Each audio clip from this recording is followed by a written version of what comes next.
की श्रृंखला में पहला टॉपिक अपना स्टार्ट कर रहे हैं। पहला टॉपिक है हमारा वर्णमाला। वर्णमाला को अल भी कहा जाता है, अल धातु।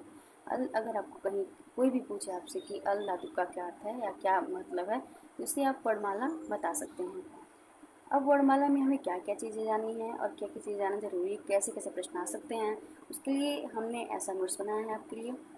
और मैं गारंटी के साथ कह सकती हूँ यूट्यूब पे कहीं भी आपको ऐसा कंटेंट, ऐसा सिस्टमेटिक कंटेंट देखने को नहीं मिलेगा। तो हमारा इस कंटेंट ये पहला प्रश्न हम आपको बता रहे हैं कि वर्णमाला किसे कहते हैं। अब ये अगर आपसे कोई पूछे कि वर्णमाला किसे कहते हैं तो आप बता सकते हैं आराम से कि लिपि चिन्हों के क्रमबद्ध समूह को वर्णमाला कहते हैं। लिपि चिन्ह क्या होते हैं? ये जो वर्णमाला होती है क ख ग घ यही वर्ड जो होते हैं इन्हीं लिपि चिन्ह कहते हैं। किसी भी भाषा की जो लिपि होती है वो इन्हीं चिन्हों या वर्णों से मिलकर बनी होती है। तो अगर इन्हीं लिपि चिन्हों को क्रमबद्ध कर दिया जाए, ऑर्डर्ड फॉर्म में कर दिया जाए, जिस तरह से क ख ग घ इस तरह से ऑर्डर्ड फॉर्म में या क्रमबद्ध समूह में आते हैं, उसी तरह इन लिपि चिन्हों को अगर क्रमबद्ध कर दिया जाए तो इनसे मिलकर हमारी वर्णमाला बनती है।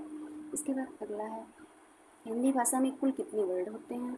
अब हिंदी भाषा में कुल वर्डों की संख्या 52 होती है। 52 इसमें स्र ड़ ढ इन तीनों को भी सम्मिलित किया जाता है।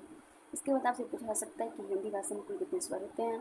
हिंदी भाषा में कुल स्वरों की संख्या 11। हिंदी भाषा में कुल स्वरों की संख्या आपकी 11 होती है।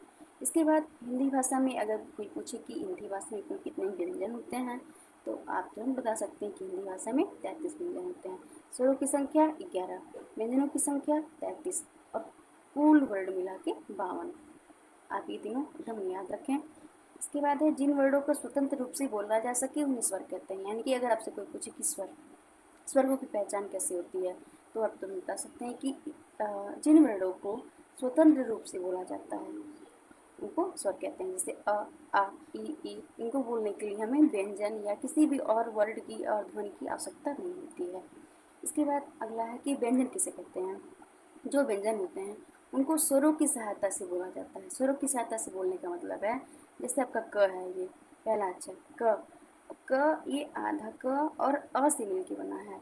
अब हम इसमें स्वर को जब सम्मिलित कर रहे हैं, अ को सम्मिलित कर रहे हैं, तब हम इस पूरी तरह से क बोल पा रहे हैं। आधा क बोलना हमारे लिए संभव नहीं है। इसलिए व्यंजन की परिभाषा ये होती है कि स्वर की सहायता से जो बोला जा सके उसे व्यंजन कहते हैं। अब हमने बताया आपको कुल 33 व्यंजन होते हैं। 33 व्यंजन कौन कौन से होते हैं ये मैं आपको बता रही हूँ।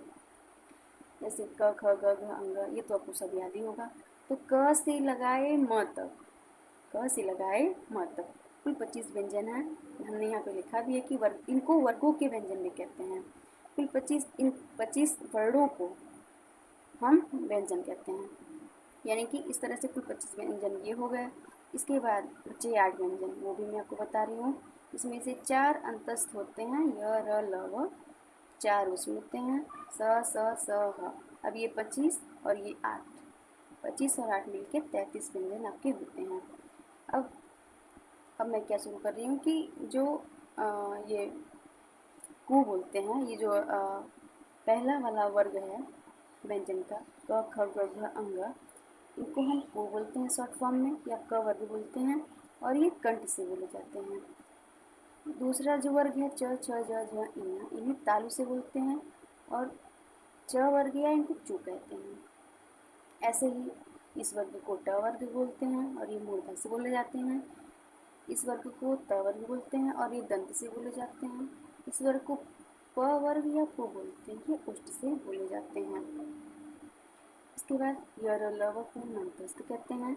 स ह को उसमें कहते हैं।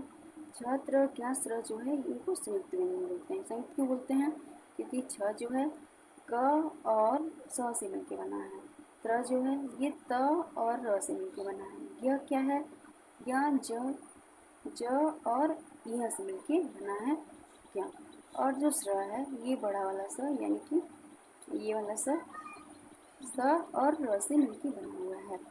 इसके बाद हमारे पास दो द्विगुण या उत्क्षिप्त व्यंजन होते हैं। उन कौन से? ड और ढ, क्योंकि इनको दो रूपों में प्रयोग किया जाता है। कौन कौन से दो रूप होते हैं? ड ढ़ ढ ढ, ये दोनों रूप में प्रयोग होते हैं, इसलिए इनको द्विगुण व्यंजन कहा जाता है। अब स्वरों के बारे में हम अगली क्लास में बात करेंगे। Thank you.